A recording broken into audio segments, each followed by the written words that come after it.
Hello everybody, I'm Stephanie. Today we're going to be revisiting and looking at Virabhadrasana 2, which is Warrior 2. And I know this is a pose that I've done a video on previously, but I've learned some new things. So join me on your mat wherever you're at and let's get started.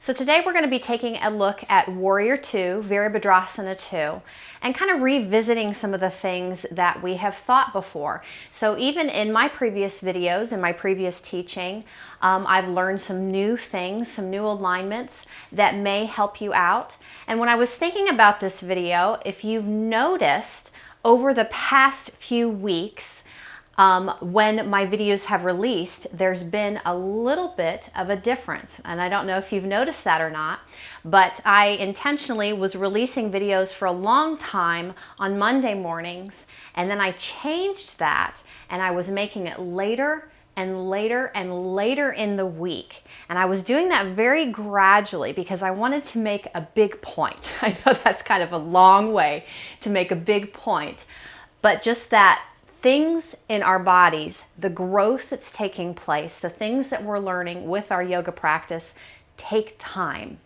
And I know that we are people and a culture of instant gratification and we want things now.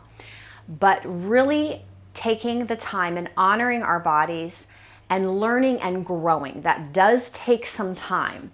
So, long story short, I have been learning and growing some new ways to look at Warrior 2. When I began teaching yoga, I was always teaching it from the perspective of my body, of the way that my body moved, the way that my hips move, the way that my legs stance was and my arm length and all of that. And it really took me a while to realize that not everybody moves the same. Not everybody is built the same. We can say that and be like, oh yeah, I know that. But to really understand that is a completely different thing. So I've learned a few new things just through teaching and through practicing myself and talking with other teachers and students about Warrior 2. So we're going to take a look at this stance again with new, fresh eyes. Even if you think you know everything about it, we want to be open to that growth, open to that change, and realize that it's going to take some time. It's not going to be instantaneous.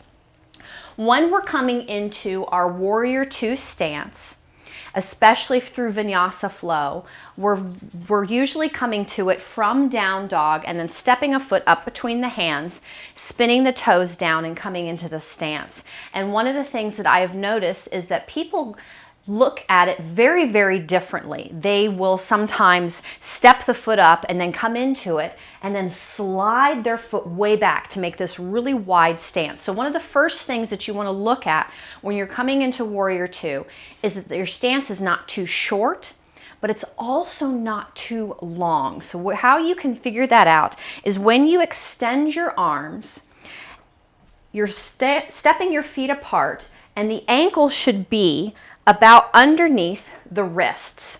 So if you're taking the if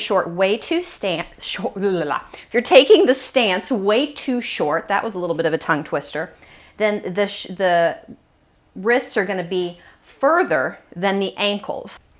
So also looking to make sure that the stance is not too wide, and I'm going to attempt to do this here without hurting myself, but not stepping the ankles further than the wrists. And I'm having a hard time even holding it here, because what can happen when you're coming into Warrior 2, if the feet are too far apart, goodness, I'm having a hard time even doing that improperly, then all of the energy is dumping straight down, and even the torso tends to dump straight down, and the tailbone tends to stick out because you're trying to find some balance because it is so low that you're having to stick the tailbone out to get way, way far down. I'm having a hard time staying this low.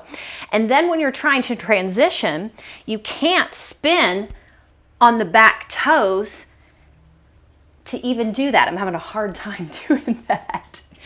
So noticing if your stance is way, way too far, if the ankles have gone past the wrists. So stepping it in a little bit and then aligning ankles underneath the wrists. Same thing can happen also if the stance is way too short, then it's not challenging you enough. So you're finding that edge where it's not going past it and it's not staying way too far away from it. You're coming right up to it. So how do we find that proper alignment? First, we're going to check wrists over ankles, then turning the front toes. So we'll say this is the front of the mat, the front toes, and that's going to be my left foot, towards the front of the mat, and turning my right toes in depending on where my right hip is pointed. So this is something that I've learned that is very different. A lot of times you'll hear a cue of open up to a 90-degree angle so that the back foot, or my right foot right now, is to the side of your mat. And that is only true if the hip is going in the same direction. And I thought that was true for everybody for a long time, but I'm learning, I'm growing. So if your right hip, you're coming into Warrior Two, is not pointed over to the side of your mat, and it's more turned in, it's more kind of at a diagonal, you want to mirror the hip with the toes. So turning the toes in slightly. Even though that this is a hip opener, and we're kind of opening things up, everybody's hips are a little bit different. So really turning the toes in, and I'm having trouble even doing that because that's not what my hip does. But I'll try to show you here. Turning the toes in if the hip is pointed more at a diagonal. But if the hip is opening up to the side, then the toes go with the side. So long story short, toes, same direction as the hip. Front knee over your ankle, this way and this way. So you're pressing the knee out towards the pinky toe, because a lot of times you'll see the knee collapse in. So we've got integrity in the legs. These inner thighs are working. So if you're just kind of sinking into the posture and there's no activation in the inner thighs, you really kind of want to squeeze the thighs together, almost like you're pulling the mat together. So all four corners of both feet are grounded down. You're not sickling in or out with that back ankle to kind of take it a little bit deeper.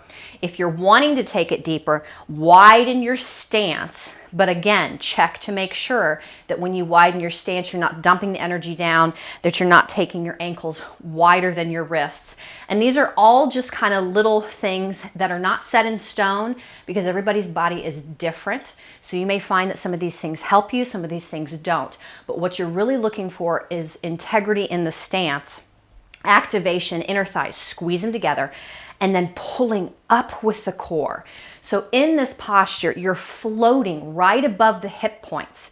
If you find your front thigh is burning a little bit more, that might be because you're tugging the torso and dumping all the energy front, or it might be the back thigh because you're kind of tugging things back. So you want to find this balance right in the center. That's why a lot of times I like to take the dynamic movement of tugging forward and tugging back, so I can kind of find that point where both thighs are burning or working equally. You're kind of floating above the hip points.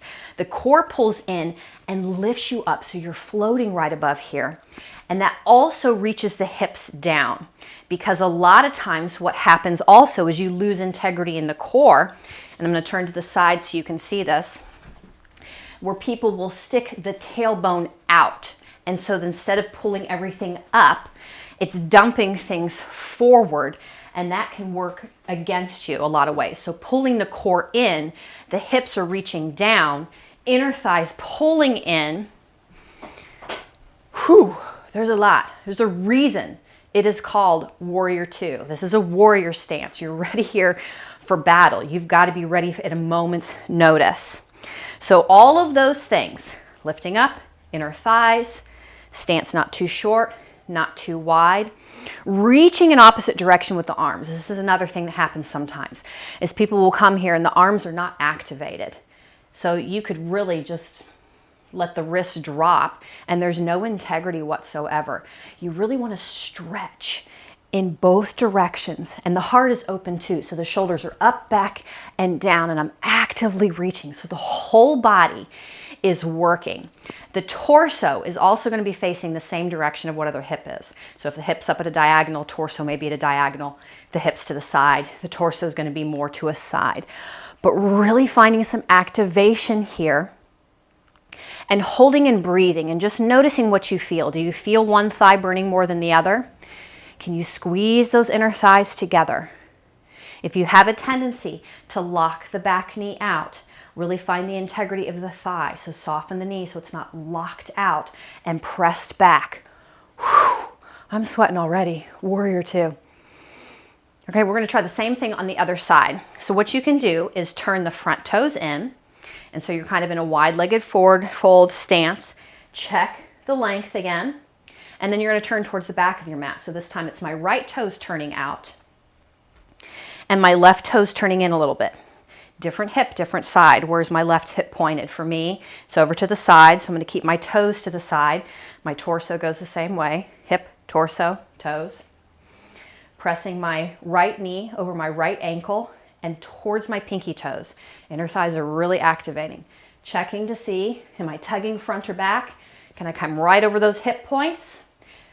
Can I pull the core in and lift up? So I'm not dumping all the energy down. I'm floating here. I'm ready for battle. Core is in, tailbone down, shoulders up, back and down. Reaching in both directions through the fingers.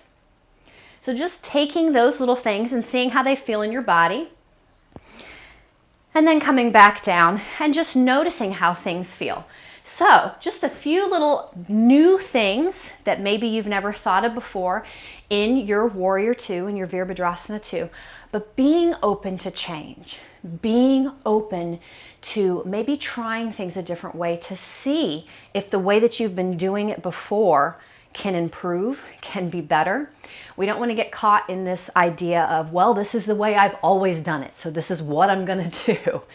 We want to be open to learning, to growing, and that growth is going to take time.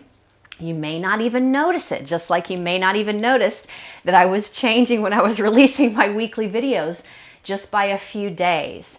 But over time, that can add up to a big change.